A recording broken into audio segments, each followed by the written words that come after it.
যুক্তরাজ্যে শেখ হাসিনা ঘনিষ্ঠ ও বসুন্ধরা গ্রুপের সম্পত্তি বিক্রির হিড়িক।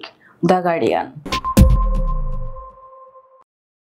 ছাত্র আন্দোলনের মাধ্যমে শেখ হাসিনার সরকারের পতনের প্রায় 1 বছর পার হলেও বাংলাদেশে এখনো রাজনৈতিক বিভক্তি ও অর্থনৈতিক অস্থিরতা কাটিয়ে উঠতে এখনো বেশ হিমশিম খাচ্ছে অন্তর্বর্তীকালীন সরকার। এই প্রেক্ষাপটে লন্ডনের নাইটস ব্রিজের কোনো বিলাসবহুল টাউন হাউস কিংবা শহরের অভিজাত এলাকায় অবস্থিত প্রসাদ সম বাড়ি যেন এক ভিন্ন জগতের প্রতিচ্ছবি।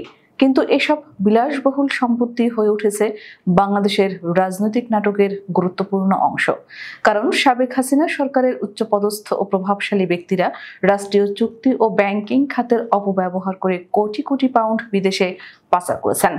এই অর্থের বড় অংশই যুক্তরাজ্যের সম্পত্তি কেনায় ব্যয় হয়েছে। মে মাসে যুক্তরাজ্যের national crime agency Salman F Rahman পরিবারের সদস্যদের মালিকানাধীন 9 কোটি পাউন্ডের সম্পত্তি জব্দ করে।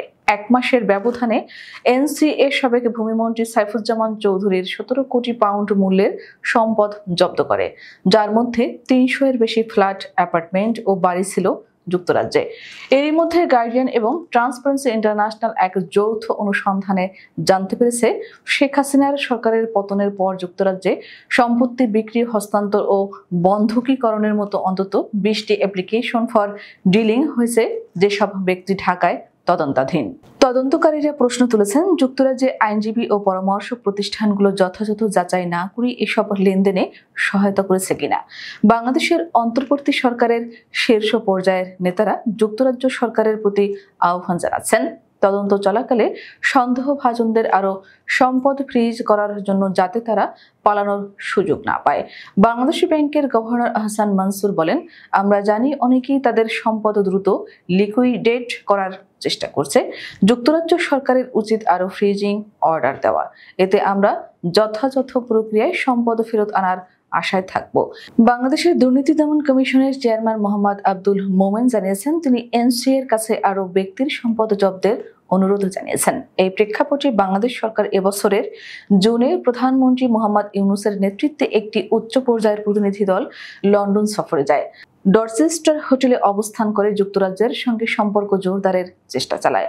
সোবহান পরিবার ও গোপন লেনদেন। বসুন্ধরা গ্রুপের মালিকানাধীন সোবহান পরিবারের বিরুদ্ধে যুক্তরাজ্যে কোটি কোটি পাউন্ডের সম্পত্তি কেনা এবং তা বিক্রি বা হস্তান্তরের অভিযোগ উঠেছে।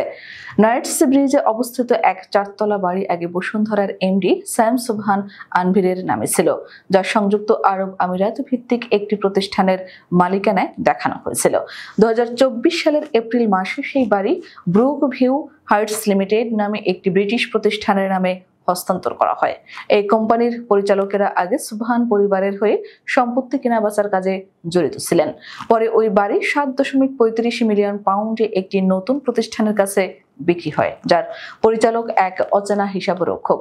একই পরিবারের শফিয়াত সোবহানের নামে আরো 2টি সম্পত্তির হস্তান্তরের প্রমাণ পাওয়া গেছে। সোবহান পরিবারের এক সদস্যের বিরুদ্ধে মানি লন্ডারিং সহ নানা অভিযোগ তদন্তাধীন।